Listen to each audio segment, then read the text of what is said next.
Сәлеметсіздер ме? Жібек жолы телеарнасында жаңалықтар, студияда Айгүл Әбілқали.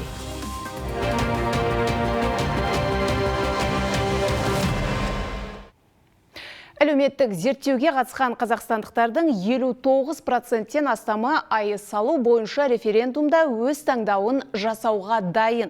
Бұл туралы елордада өткен баспасөз мәслихатында айтылды. Қазақстан стратегиялық зерттеулер институтының тапсырысымен Демократия институты 17 тамыз бен 17 қыркүйек аралығында сауалнама жүргізді. Оған 18 жастан асқан 8000 респондент қатысты. Нәтижесінде респонденттердің жалпы санының 59,2% дауыс беруге қатысуға дайын екенін білдірді. Бірлестік өкілінің дерегінше, жалпы қазақстандықтардың 60,2% Қазақстанда атом электр станциясын салу идеясына оң көзқарас білдірген. Тұрғын үй коммуналдық шаруашылығы жүйелерінің қалыпты жұмыс істеу үшін тұрақты әрі сенімді энергия көзі қажет. Ал атом электр станциясын салу осы түйінді түйткілді шешуге көмектеседі. Бұл туралы АЭС салуды қолдау жөніндегі халықтық штаб өкілдері Атырау тұрғындарымен кездесуде айтты. Жиынға жылу электр орталығының қызметкерлері, ғылыми қауымдастық, мұнай газ және химия өнеркәсібінің өкілдері қатысты. Штаб мүшелері ғылымды дамыту және ғалымдарға әлеуметтік қолдау көрсету мәселесі мемлекет басшысының назарында екенін атап өтті. Қазір ғылыми қоғамдастықтың алдында өнеркәсіптік өндіріске инновациялық технологияларды енгізуге қатысты үлкен міндет тұрғанына тоқталды. Жалпы Атырау өңіріне келген себебіміз осы энергетика саласында жаңалықтармен бәрімен халықты таныстыру, өкілдеріне ой пікірлерін тыңдап, жалпы ой бөлісу пікір ғана. Енді өздері 6 қазанда азаматтар өздері шешім қабылдай жатады. Жалпы біздің мақсатымыз осы азаматтардың көңіл күйін білу, солармен етене қарым-қатынас жасап, өзіміздің мысалға жетістіктерімізбен бөлісу. Атырау елдегі ірі индустриалды аймақ болғандықтан мұндағы энергия көздерінің жетіспеушілігі қыруар қаржылық шығындарға әкеліп соғады. Себебі аймақ Ресейден жеткізілетін энергияға тәуелді.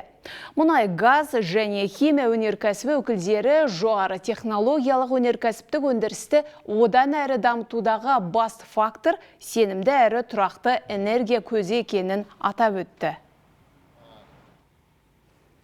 Қазір жылу электр станцияларынан ауаға жылына 14 миллион тоннадан аса зиянды қалдықтар тарайды. Ал АЭС-тің экологияға зияны жоқ.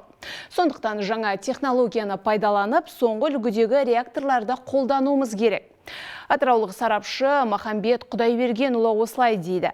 Оның айтуынша станция салынатын аумақ көлемі аса үлкен емес. Бірақ энергетикалық тиімділігі өте жоғары. Сондықтан ол қауіпсіз әрі тиімді энергия көзіне басымдық беруіміз керек деп есептейді. Электр станцияның бір жақсы жері көп аумақты алмайды. Мысалы, 400 гектар жерде бір атом электр станциясын салуға болады, бірнеше энергоблогыменен. Ал мысалы су гидростанциялар болады, 400 мыңдай гектар жерді алады. Күн электр станцияларда где-то 1000 гектар. Қалай болғанда да аудан жағынан атом электр станциясы орналасқан жер шағын болады, таза болады. Еліміздегі ең ұзын көпір жыл соңына дейін пайдалануға беріледі. Шығыс Қазақстан облысындағы Бұқтырма су қоймасындағы құрылыс жұмыстары аяқталуға жақын. Бұл туралы Қазақстан Республикасы президентінің кеңесшісі, баспасөз хатшысы Берік Уәли әлеуметтік желідегі парақшасында жазды.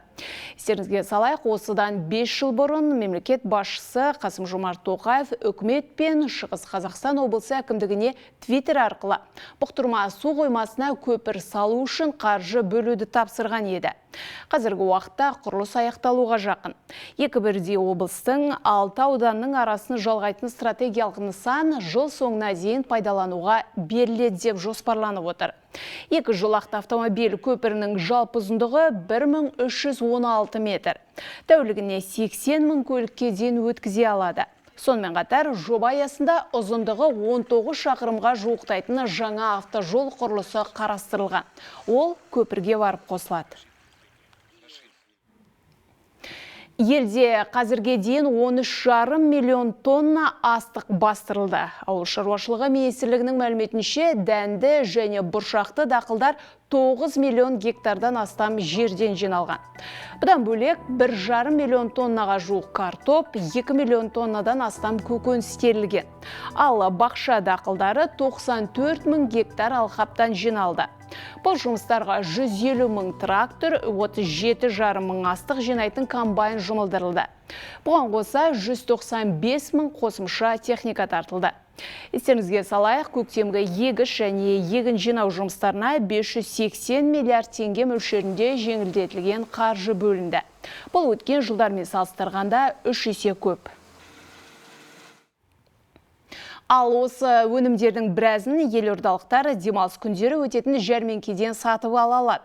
Ақтөбе, Атырау және Жамбыл облыстарының тауар өндірушілері астаналықтарға арнап қап-қап тауар әкеле жатыр.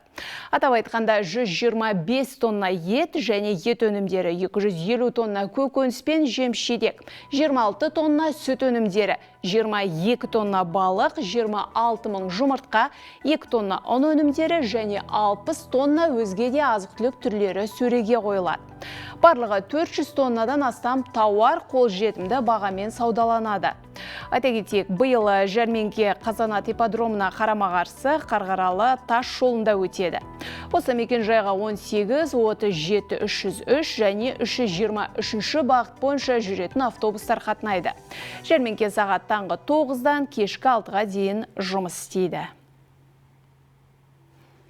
Бүгін дүниежүзілік тазалық күні. Бұл күні әлемнің 130-дан астам елінде экологиялық шаралар ұйымдастырылды. Миллиондаған адам қолына күрек пен қап алып, қалалар мен ормандарды қоқыс пен қалдықтан тазалайды. Осы тұста естеріңізге салайық, қоршаған ортаны қорғап, сақтау мақсатында елімізде көктемнен бері жалпыұлттық экологиялық бастама «Таза Қазақстан» акциясы өткізіліп келеді. Халықты табиғатқа қамқорлық жасау идеясының төңірегінде біріктіретін бұл іс шараға осы уақытқа дейін 3 миллионға жуық адам қатысып, миллион тоннадан астам қоқыс жиналды. 100 мың түп ағаш егілді. Акция президент Қасым-Жомарт Тоқаевтың бақылауында. Мемлекет басшысы бұл бір реттік шара емес екенін баса айтып, облыс әкімдеріне тазалық жұмыстарын естен шығармауды ескерткен болатын. Осы Таза Қазақстан акциясы аясында Түркістан облысында жаппай сенбілік ұйымдастырылды. Туристер жиі келетін ғайып ерен 40 шілтен аумағын тазартуға аудан тұрғындарынан бөлек әртүрлі саланың қызметкерлері қатысты.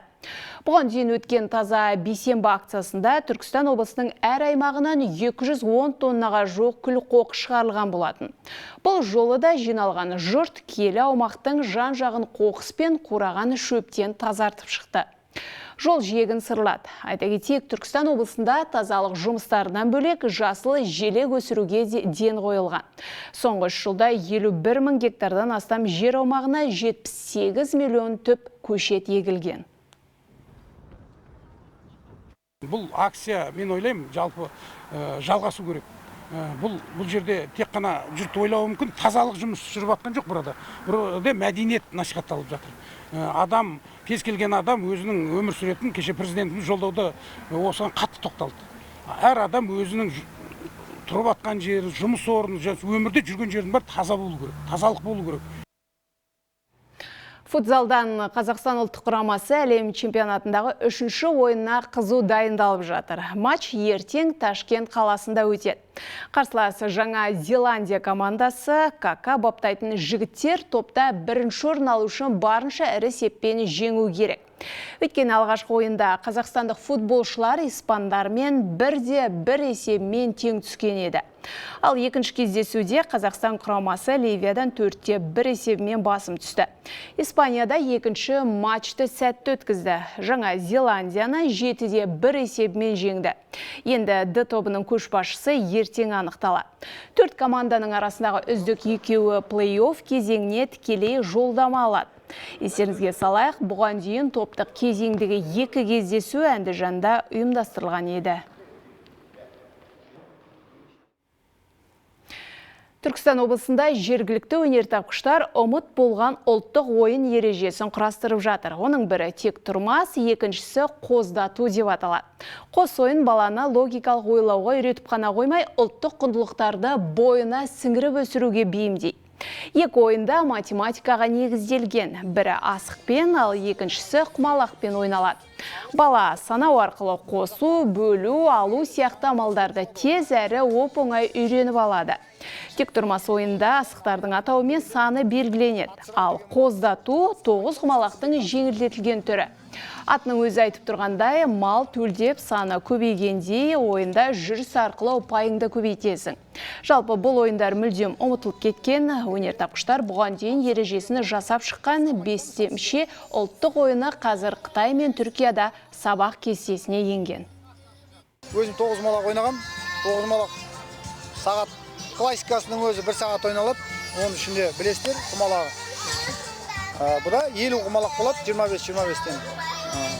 9 құмалақтағыдай жүріс солай жүріледі, бірақтан бұда тұздық жоқ. Енді балдар шыдамсыз ғой, 20 минуттан артық бір орында отырам. Бұда бір 7 минут, 8 минутта бір ойын бітеді, балдар ауысып ойнайды. Бұда таблица 4 амалдың бәрі бар. Мысалы, қосу, бөлу, алу, сосын жұп тақ айырып отырады балдар. Қымбатты көрермен, әзірге осы, кешке жаңа уақытта қайта жүздескенше.